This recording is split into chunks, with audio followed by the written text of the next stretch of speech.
saludo a todos los amigos que nos acompañan, muy especial a nuestros estudiantes que hoy van a tener la oportunidad única de presentar un evento para Victoria, de presenciar un evento para Victoria.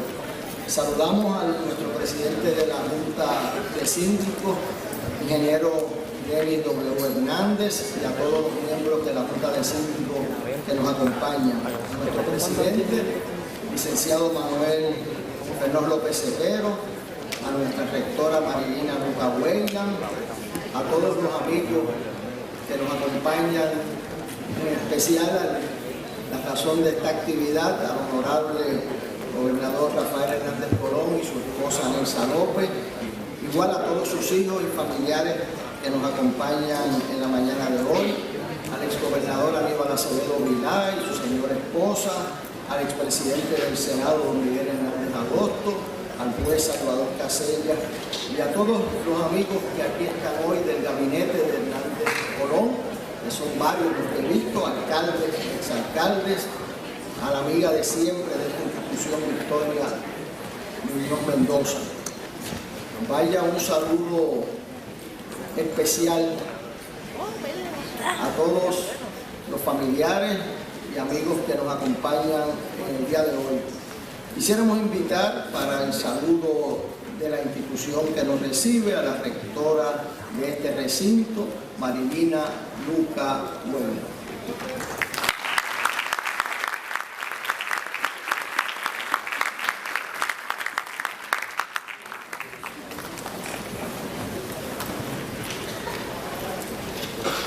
Muy buenos días a todos y a todas.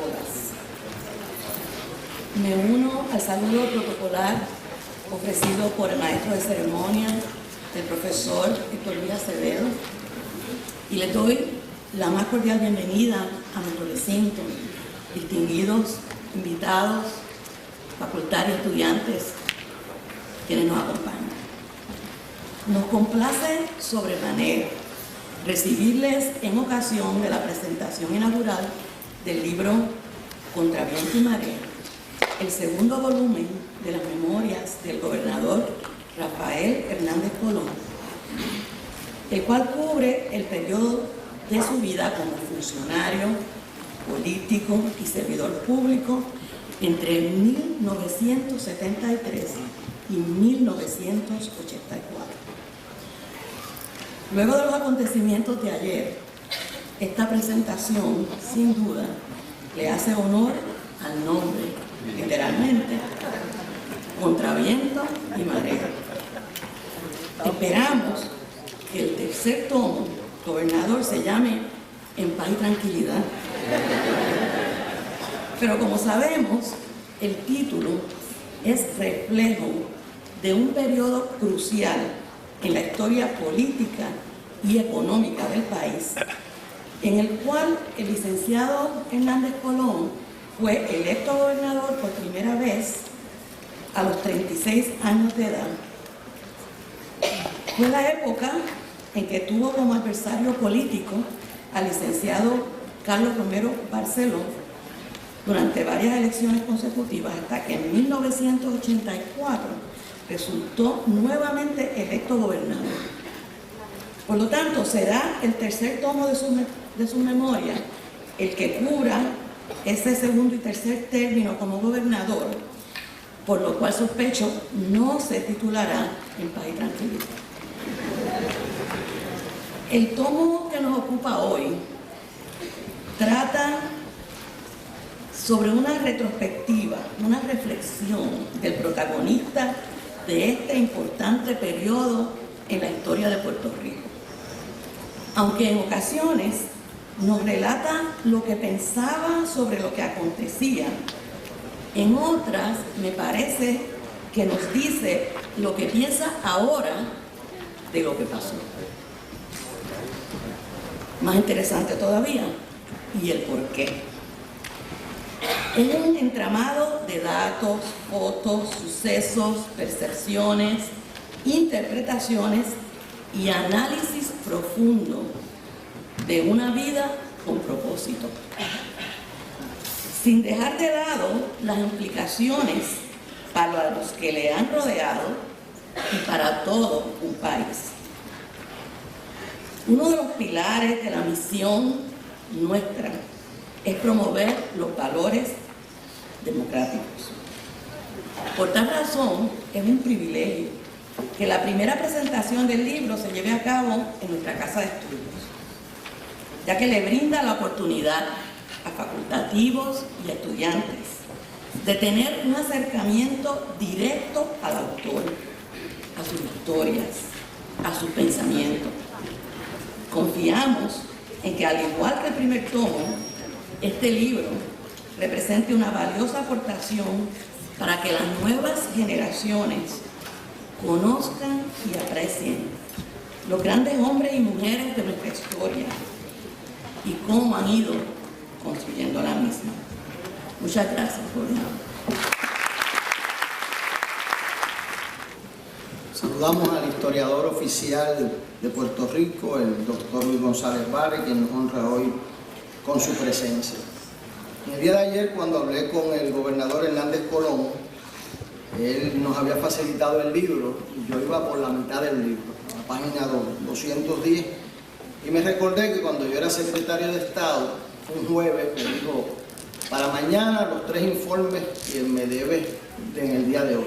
Y dije: pero gobernador, son 3 informes que necesitan investigación, ¿verdad? Eso no es una carta. Y me dice: Héctor Luis, ¿tú sabes cuántas horas hay entre el jueves y el viernes? Así que los estudiantes míos no se quejen si algo les sucede entre jueves y viernes. En este libro, el gobernador Hernández Colón relata un periodo crítico en la vida de Puerto Rico, un periodo donde se vivió una ilusión pocas veces vista al comienzo de 1972 y 73, que él relata con especial cuidado, ese cuatrenio del 73 al 76, desde las 936, desde el programa de cupones de alimentos, la lucha por Culebra, el rol del Comité Ad Hoc para el Estatus, copresidido por Marlon Cook y Luis Muñoz Marín. Todo eso está aquí en una contribución muy especial para la historia de nuestra gente. Luego la derrota del 76 y el rol de las encuestas esas que ponen a ganar a todos los candidatos para después, la noche de las elecciones, dar una explicación por qué perdieron, ¿verdad? Todo eso está ahí con el fino entendimiento de alguien que vivió eso junto a su familia de manera intensa, el estar fuera del poder, la elección de 1980 y todas sus ramificaciones, y luego el proceso para la elección de 1984. En adición al conocimiento que se transmite, hay unas reflexiones de mucha profundidad en este libro. Yo quiero compartir con ustedes una de ellas. En la página 335, yo calculo como a las 2:30 de la mañana, leí lo siguiente: el reto a superar y que aún no ha sido superado era la división que se estaba produciendo entre los que trabajan en las diversas posiciones, oficios, fábricas, comercios y los desempleados, los marginados, los ancianos y los jóvenes, unos interesados en sus propios empleos y entregados al consumismo. Se desatendían de los demás y se enajenaban de la realidad. Otros caían en la indolencia propia de la dependencia, en la frustración, el resentimiento o la hostilidad. Para enfrentar ese reto, se convocaba al pueblo a sustituir la ética adquisitiva por la ética creativa, una ética de crear y de hacer a base de la riqueza social y la base productiva ya creada. Ese reto lo tenemos ayer como hoy. Al comienzo de su vida pública, como señaló nuestro presidente, el 30 de agosto de 1965, una de las personas más jóvenes que ha estado en el servicio público, y yo quiero señalar que parte de los que estamos aquí hoy, la exgobernadora Calderón, el gobernador Acevedo Vilá, y muchos de los que estamos aquí fuimos invitados, convocados al servicio público a través de comenzar como ayudantes, y si algo pues pudimos aportar, en parte se debe a la disciplina que fuimos enseñados, a la convicción de causas mayores de las propias y al sacrificio que ello implicaba para la vida de todos nosotros. En esa ocasión, Hernández Colón hizo una expresión que merece ser compartida y que está en el primer volumen de sus memorias. Y dice así Hernández Colón el 30 de agosto de 1965. La decisión de aceptar este cargo ha sido para mí sumamente difícil. A los buenos amigos que me aconsejaron en la negativa tengo que agradecerles su sincero interés en mi bienestar personal. Pues se llega el momento en la vida de los hombres en que las convicciones ideológicas tienen que ser respaldadas por sacrificios personales, o dejan de ser convicciones o se deja de ser hombre. Ese ha sido el norte que guía la vida en el servicio público de una persona que abandonó su práctica privada para servirle a Puerto Rico por décadas y que todavía sigue aportando con convicción y con entrega al pueblo de Puerto Rico. A fin de presentar este libro, se ha convocado esta ocasión, la cual en unos minutos va a ir por radio en las expresiones del gobernador Hernández Colón. Nuestra invitación a todos y cada uno de ustedes a estudiar este ejemplo de vida, no porque obligue, sino porque no se puede superar lo que no se conoce, lo que no se entiende, lo que no se aprecia o lo que tiene base para uno diferir de él. Por eso el conocimiento de lo que aquí se relata, de lo que aquí se siente, de lo que aquí se vive, es causa independiente y causa necesaria para que cada ser humano o puertorriqueño la pueda entender. Para saber cómo estamos en el día de hoy, de dónde venimos, cómo se superaron ocasiones anteriores, esa es la invitación que este libro refleja. A fin de presentar el libro, vamos a tener un video que vamos a presentar por los próximos minutos y que le pido que estudien, que lean, que vivan ese video, y enseguida, luego que culmine ese video, el gobernador Hernández Colón hará las reflexiones propias de la ocasión. Con ustedes el video sobre el libro Contra Viento y Marea. Muchas gracias. Muchísimas gracias. Gracias a todos ustedes por su presencia y por venir a escucharme. Gracias a la rectora Marilina Weyland y al presidente Manuel Fernós por la oportunidad de presentar el segundo tomo de mis memorias. El interés que se ha tomado esta universidad en la investigación y publicación de la vida y obra de quienes forjaron nuestra historia constituye una notable y muy necesaria contribución a la historiografía patria. Los 12 años en que goberné al país forman un pequeño trecho en los anales de este pueblo.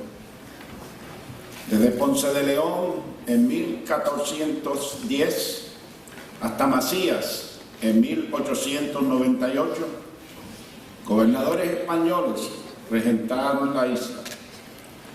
Durante esos 4 siglos se desarrolló nuestra economía, nuestros entornos urbanos, nuestra cultura, nuestra música, nuestra literatura, nuestra personalidad.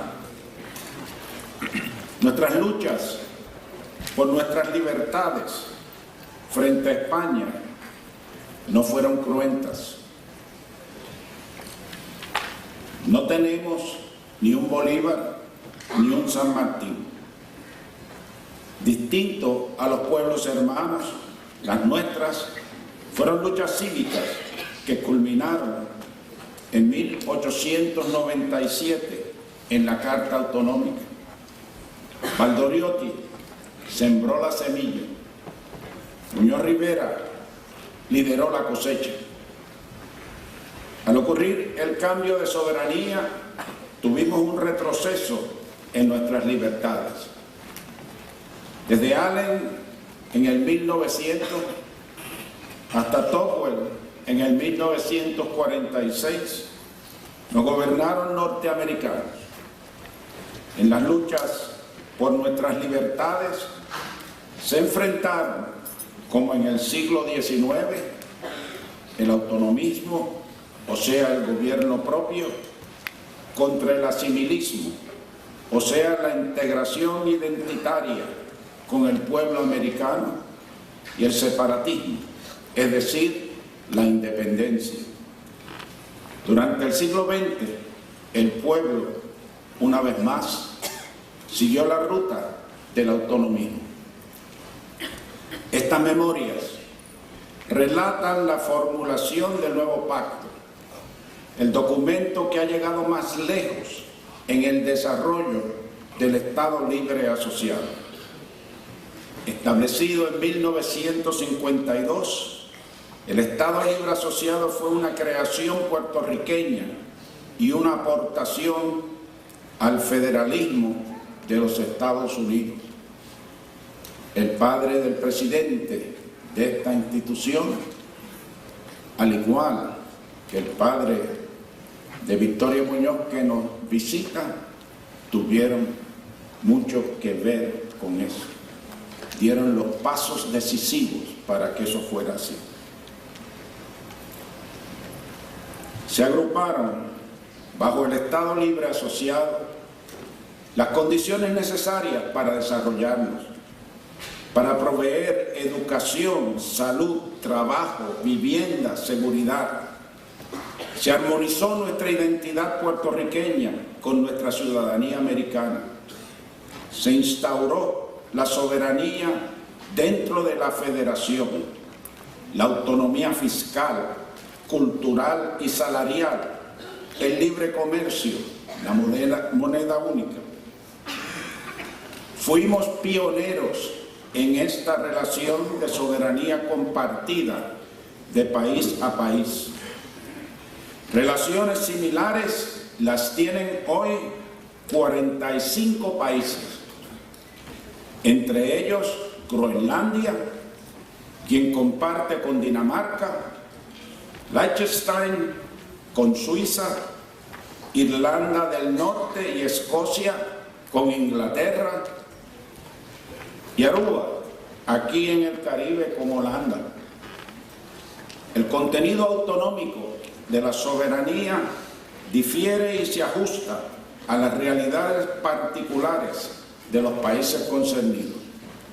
Así lo hace el Estado Libre Asociado. Así lo hubiera hecho el nuevo pacto.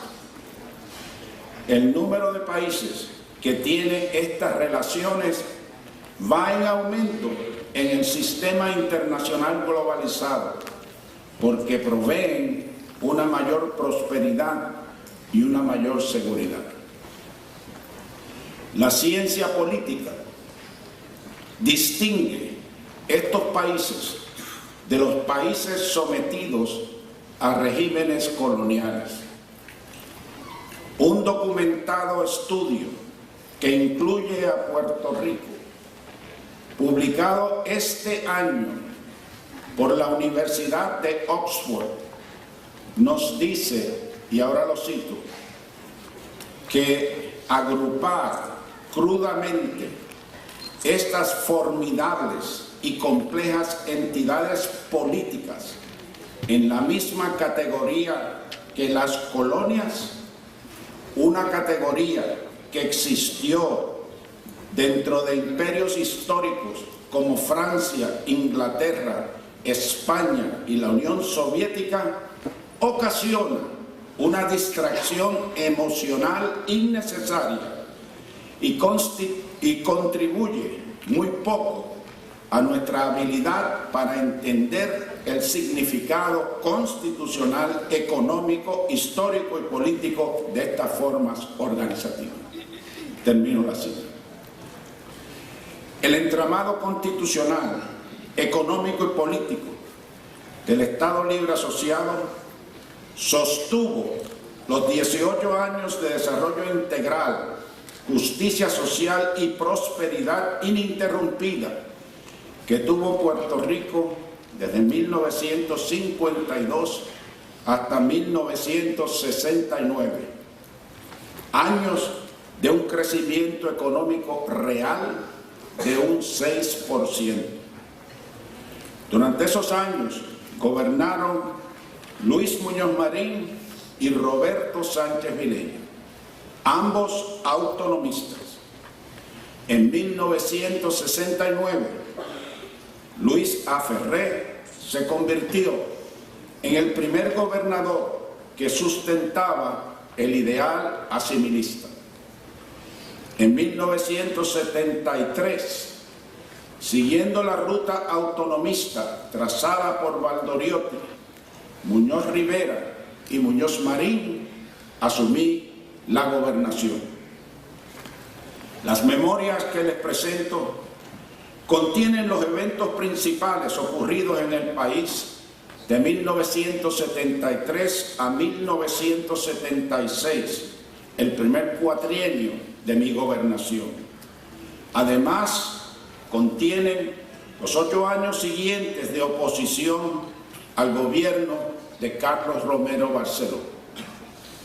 Estas memorias no son solo mías, son las memorias del trabajo y el esfuerzo de todos aquellos que me acompañaron en la rama ejecutiva y en la rama legislativa. Muchos de ellos están aquí presentes y yo les pido un aplauso para ellos.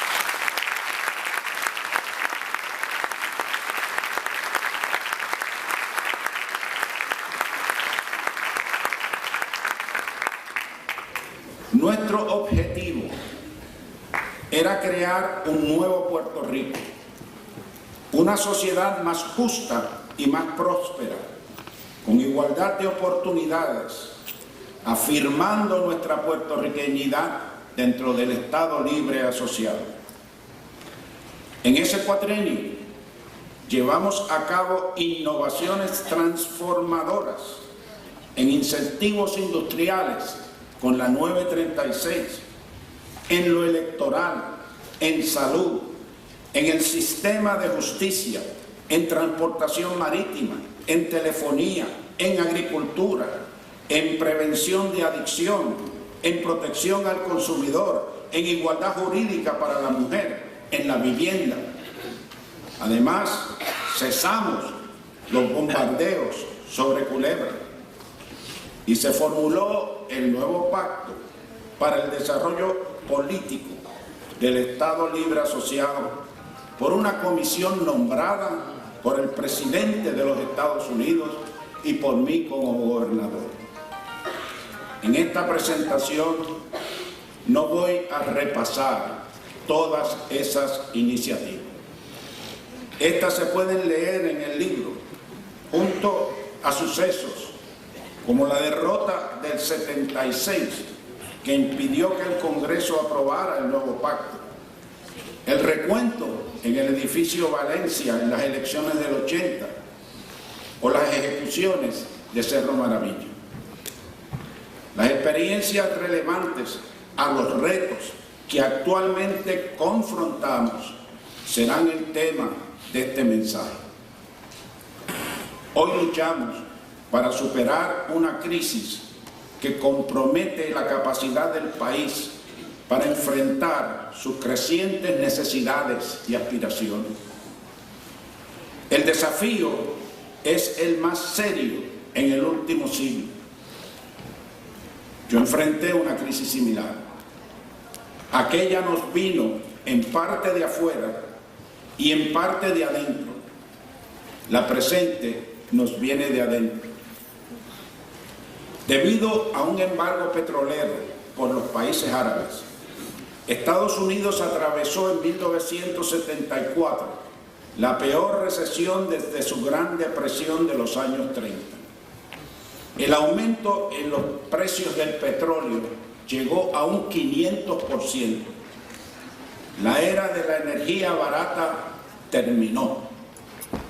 Massachusetts Connecticut y Nueva York enfrentaron serias dificultades para vender sus bonos. Italia, Gran Bretaña y España se vieron al borde del colapso económico. Impusimos un arbitrio de 5% a las importaciones de uso y consumo, otro a los automóviles y una sobretasa de un 5% a la contribución sobre ingresos. Esta sobretasa la bautizó la oposición como la vampirita. Congelamos todas las plazas en el gobierno y la compra de equipo. Cancelamos 900 contratos por servicios profesionales. Congelamos los salarios. Los miembros del gabinete se rebajaron voluntariamente los sueldos en un 5%. Convoqué al pueblo a conservar, producir y compartir. Esta convocatoria aplica a los tiempos que estamos viviendo. Para aquellas decisiones tuve el beneficio del informe de un comité compuesto por talento económico y financiero de primer orden. Presidió el comité el doctor James Tobin, de la Universidad de Yale, Premio Nobel en Economía.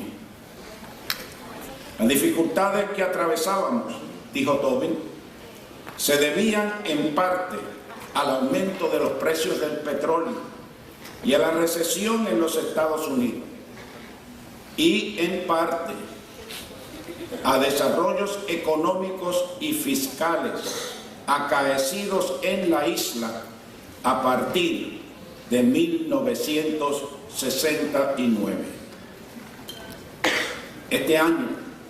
Ese año de 1969, liderada por Luis A. Ferré, comenzó la alternancia en el gobierno de administraciones de ideología asimilista. Las tendencias del gasto de la administración y las corporaciones públicas, de la deuda del país y los costos de producción que comenzaron ese año, dijo Tobin, no eran sostenibles, aún sin los problemas que venían del exterior. La única base duradera para la prosperidad, dijo Tobin, es desarrollar y mantener en la isla actividades económicas competitivas en los mercados de Estados Unidos, en los del mundo y en los mercados locales. Frente a la crisis actual, esta recomendación tiene vigencia. Teníamos que atravesar varios años de austeridad fiscal, financiera y económica para establecer las bases para un renovado crecimiento económico. Frente a la crisis actual, esta recomendación tiene vigencia. Había que ponerle un techo a nuestras emisiones de bonos para reducir los costos de tomar prestado y el servicio de la deuda. La deuda no debía crecer más rápido que la economía del país. Debíamos generar ahorros internos para financiar nuestras inversiones de capital. Estas deberían ser de rigurosa rentabilidad, como la promoción industrial, los gastos en educación y otras inversiones en capital humano. Frente a la crisis actual, esta recomendación tiene vigencia. Y ahora oigan esto.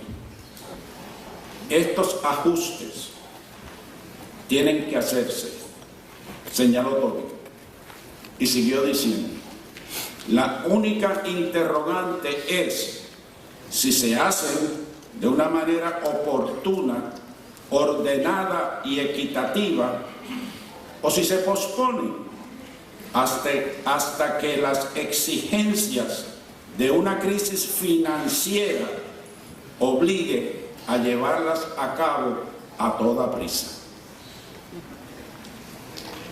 Afortunadamente, usted, indicó Tobin, y los funcionarios de su gobierno concernidos con el manejo económico y financiero reconocen la urgencia de la situación. Esto ha sido demostrado por las medidas que ya han tomado para incrementar los ingresos contributivos, para controlar el gasto y para limitar las emisiones de deuda del Estado Libre Asociado.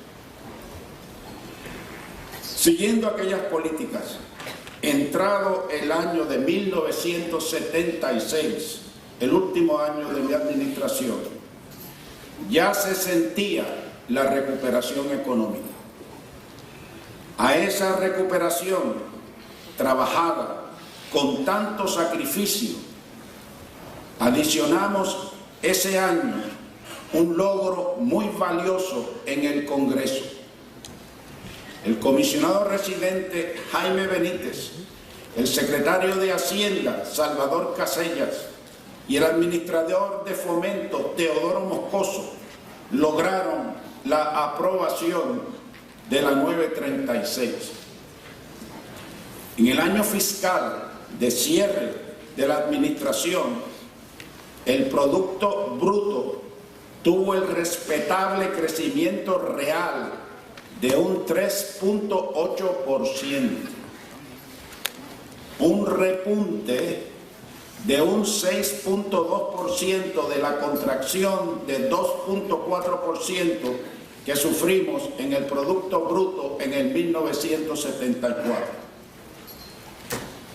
Lamentablemente, hoy carecemos de los instrumentos para llevar esto a cabo. Déjenme contarles qué pasó.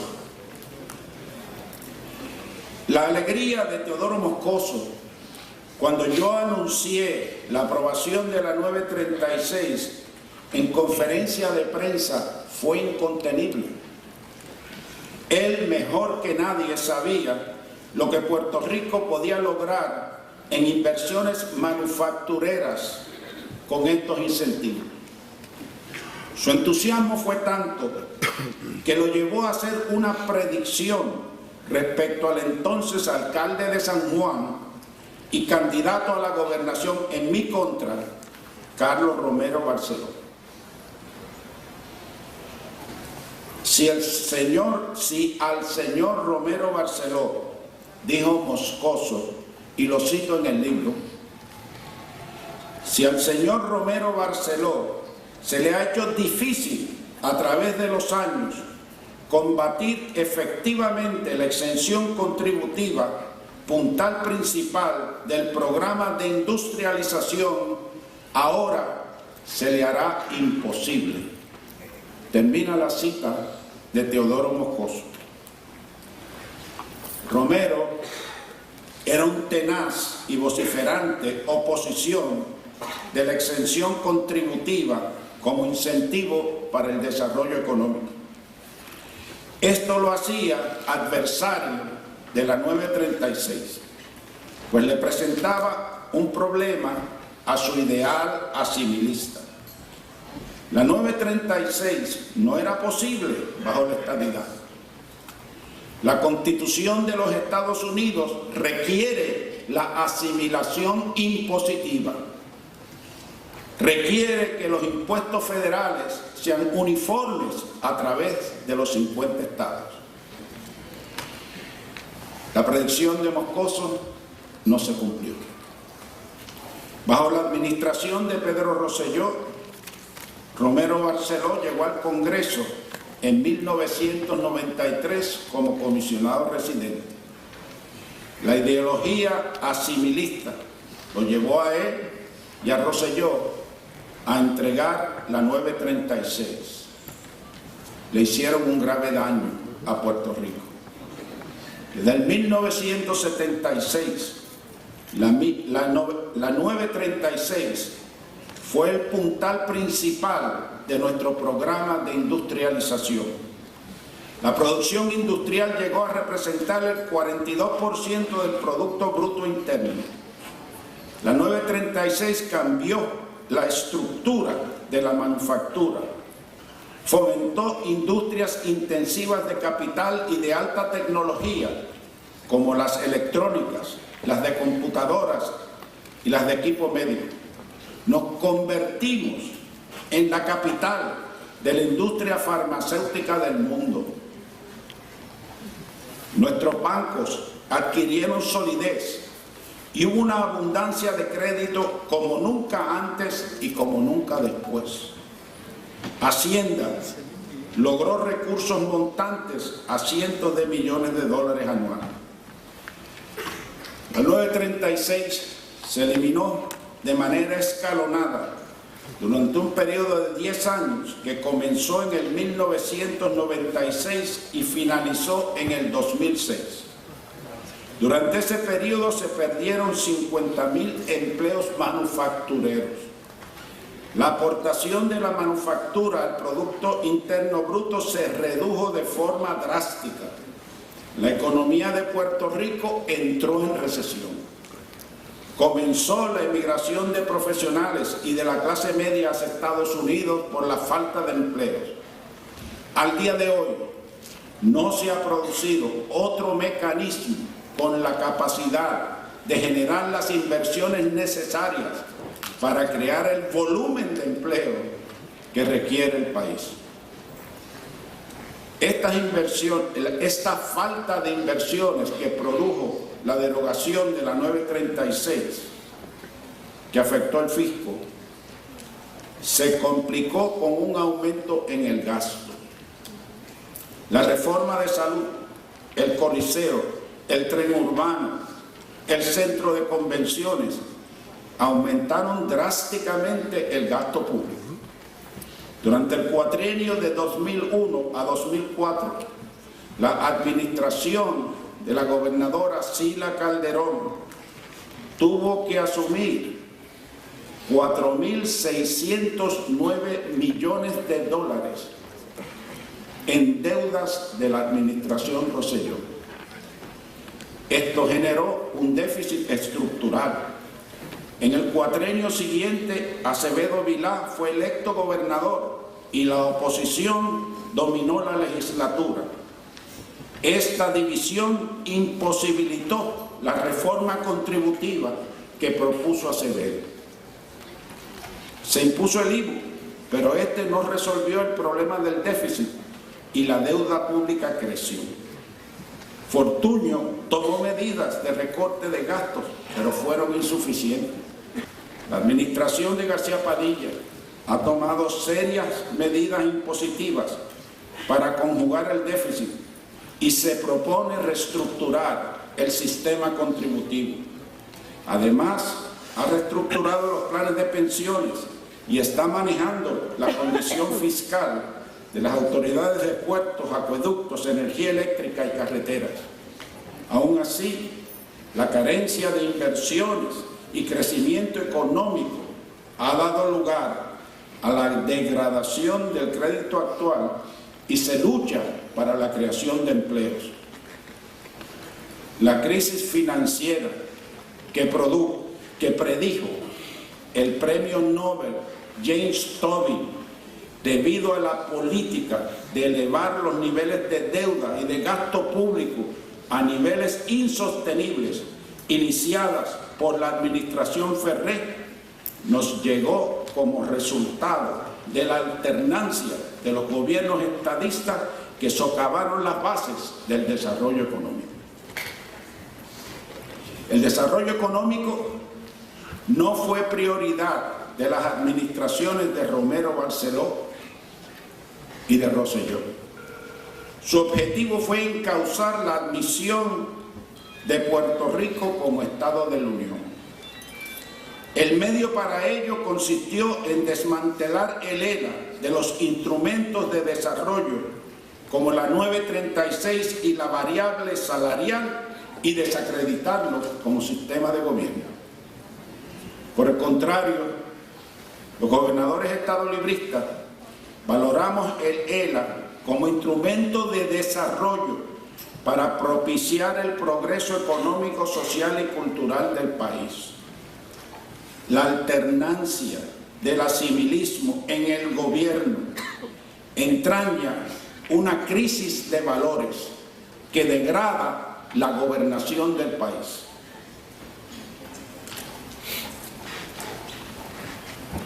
Una democracia no puede funcionar bien si uno de los dos partidos sube al poder para adelantar la consecución de su ideal, desmantelando el sistema constitucional establecido por el pueblo que lo lleva al poder con sus votos. El sistema del cual depende el desarrollo económico del país. Aun cuando carece de instrumentos como la 936 que yo utilicé para superar la recesión, la administración de García Padilla está realizando importantes esfuerzos para la recuperación económica.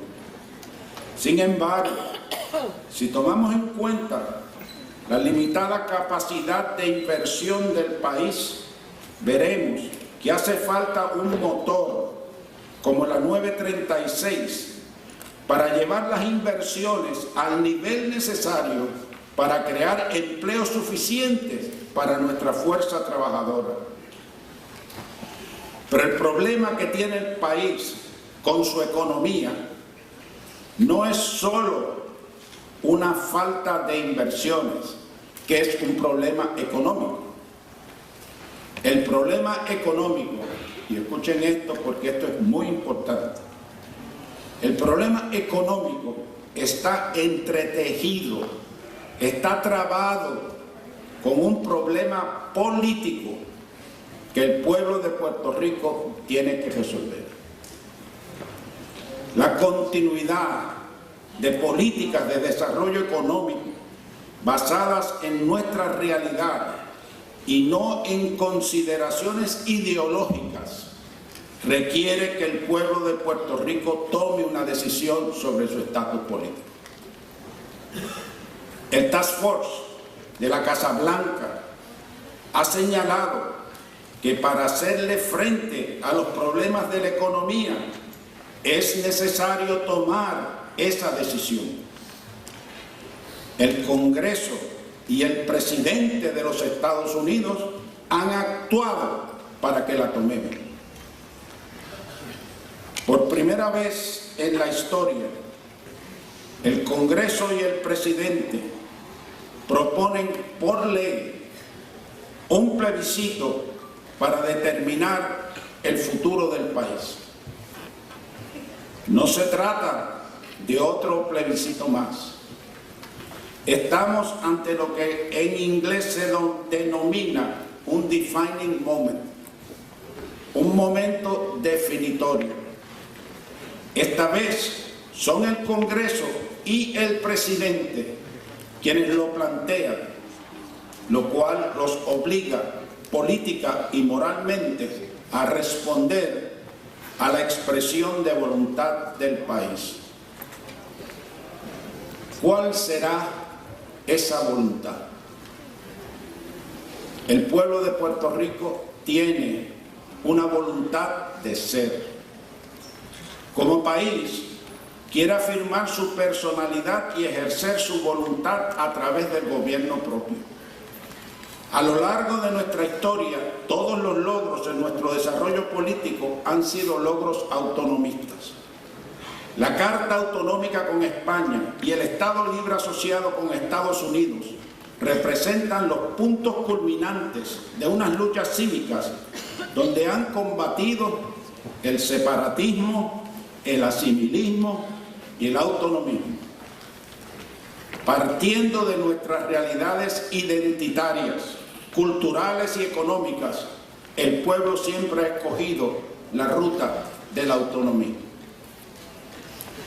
El pueblo no ha favorecido el separatismo.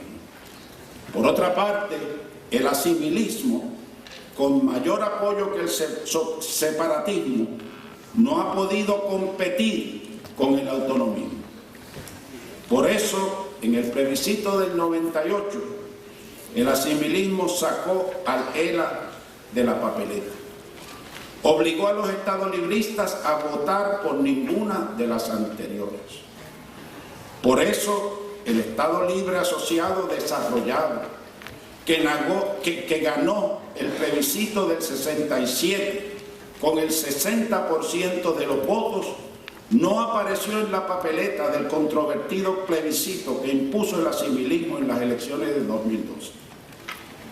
La misma ausencia del ELA de la papeleta ocurriría si este plebiscito dispuesto por el Congreso y el presidente se celebrara bajo un gobierno asimilista. En ese momento, el país encaminaría su derrotero hacia la estadidad. Y el Congreso, aunque no daría la estadidad de inmediato y tomaría años para darla, seguiría una política de incorporación gradual. La superioridad de la solución autonómica ha sido evidente siempre para el pueblo de Puerto Rico.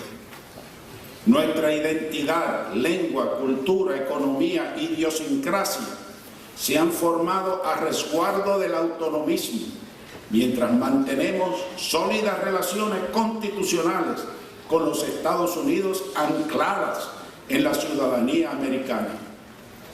La asimilación política integra la integración de nuestra identidad de pueblo con la del pueblo de los Estados Unidos.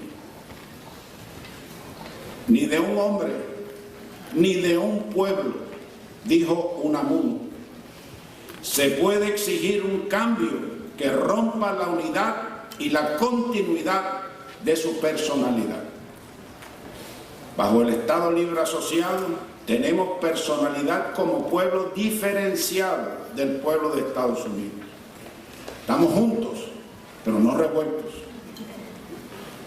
Sentimos un orgullo profundo cuando se levanta la bandera de Puerto Rico con el triunfo de nuestros atletas en los Juegos Olímpicos. La asimilación política representaría la pérdida de esa identidad como pueblo. También de la mayor parte de los recursos que genera el país para su propio gobierno. El reciente informe del Congreso sobre la estadidad indica que conllevaría una pérdida de 7 billones de nuestros recursos contributivos. Esto dejaría a nuestro gobierno inoperante. Tendría solo 2 billones para sufragar un presupuesto de 9 billones.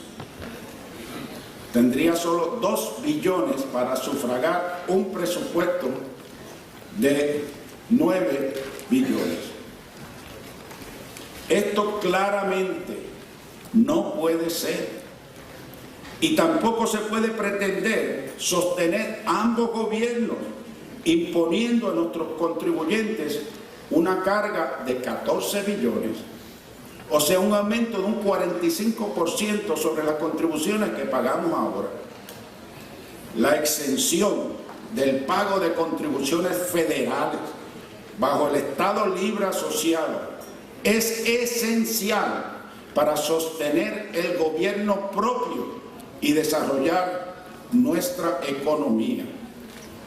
Y la economía, y entiendan esto bien, la economía es el fundamento imprescindible para una sociedad más justa, para una sociedad más sana y para una sociedad con calidad de vida. Todo eso viene a partir de la economía que tenemos.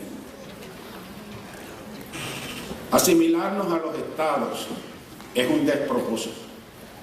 El poder constitucional interno que tenemos es superior al de los estados, porque tenemos el uso de la totalidad de nuestros recursos contributivos, mientras ellos tienen que compartir lo suyo con el gobierno federal. Entregar ese poder sería un error todavía más serio que la entrega de la 936. Esa entrega reduciría la mayoría del país a un estado de pobreza y dependencia permanente.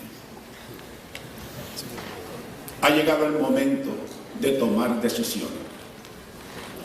No podemos posponer más la indecisión ideológica que está matando nuestra economía con una alternancia de gobiernos que pretende destruir las bases de nuestra competitividad, que está desmereciendo el bienestar de miles de familias obligadas a emigrar, a abandonar a los suyos, a buscar oportunidades que aquí no tienen. Hay que actuar. A las presentes generaciones corresponde darle el rumbo al país, su sentido de dirección, su derrotero político. No se puede construir sobre la tierra movediza del quítate tú ideológico para ponerme yo. El imperativo histórico es celebrar el plebiscito propuesto por el Congreso para sentar las bases para nuestro futuro. La cita nos llega en un momento muy oportuno. Nos brinda la oportunidad de obtener los instrumentos y establecer las reglas del juego para optimizar nuestra recuperación económica. Tenemos que trazar esa ruta correcta, la ruta segura para el futuro del país. Nuestro pueblo tiene la capacidad para tomar decisiones y salir de la crisis en que se encuentra. Tenemos una clase obrera de las más diestras del mundo, capaz de producir cualquier producto industrial, no importa cuán complejo sea. Tenemos 700.000 puertorriqueños con educación universitaria, incluyendo maestrías y doctorados, tanto de las universidades de Puerto Rico como de las mejores del mundo. Tenemos una clase científica y técnica. Tenemos una clase profesional al nivel de cualquiera de los estados de la Unión. Estamos equipados para movernos en una economía impulsada por el reparto eficaz de los conocimientos. Nuestro pueblo sabe trabajar, tiene infinitas destrezas y pericias, sabe que lo que no sabe lo puede saber, que lo que no puede lo puede poder. Somos un pueblo que sabe y puede. Este pueblo tiene la fuerza más potente de la superación. Esa fuerza es la fuerza del crear y el del hacer. El momento ha llegado para encauzar esa fuerza, trazando la dirección en que Puerto Rico marchará hacia el futuro, para integrar y darle coherencia, sentido y propósito a esas fuerzas potentes y creadoras que tenemos dentro de nosotros mismos. Ha llegado el momento de que el pueblo entre en escena. Ha llegado el momento de tomar nuestra decisión. Vamos a demandar del Congreso las medidas para la recuperación y el sostenimiento de la economía de Puerto Rico. Vamos a demandar el trato equitativo en los programas federales. Vamos a demandar la profundización y el ensanchamiento del carácter democrático de la relación constitucional. Vamos a demandar las medidas para operar competitivamente en el sistema internacional globalizado. Vamos a demandar el perfeccionamiento del Estado libre asociado. La lucha no será fácil, nunca lo ha sido, pero la coyuntura histórica no tiene precedentes. La coyuntura es única. La prolongada crisis económica que atraviesa Puerto Rico y que afecta no solo a nosotros, sino también a sectores importantes en Estados Unidos, no tiene precedentes. La coyuntura es única porque la convocatoria a plebiscito del Congreso tampoco tiene precedentes. Esa coyuntura propicia el cambio, que se haga el cambio por el Congreso que quiere el país. A lo largo de nuestra historia, las conquistas se han logrado mediante el esfuerzo tesonero de un pueblo que reclama lo que es justo.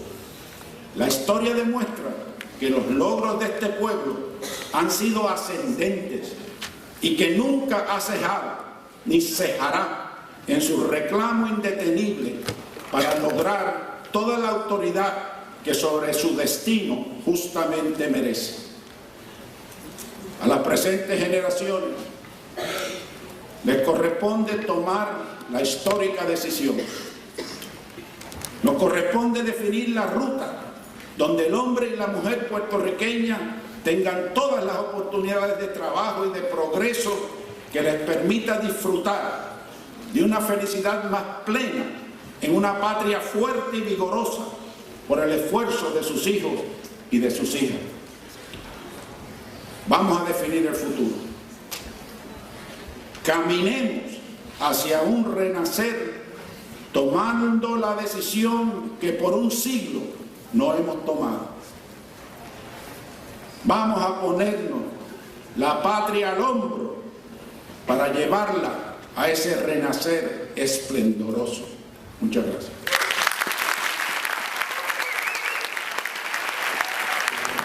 La Universidad Interamericana agradece este momento único en nuestra historia e invitamos a compartir los conocimientos de este libro, pues la libertad de un ser humano y de un pueblo depende de que tenga opciones, y en esa gestión de conocer las opciones, esta actividad de hoy, igual que otras, se tornan indispensables en el quehacer universitario. El gobernador Hernández Colón va a estar disponible para firmar los libros en esta mesa a la derecha de ustedes y de saludar a los que así lo estimen propio. Atenderá a la prensa unos minutos aquí a nuestra derecha e inmediatamente estará disponible para ustedes. Muchas gracias a todos y cada uno de ustedes por su presencia. La gobernadora Hernández Colón para hacer historia una vez.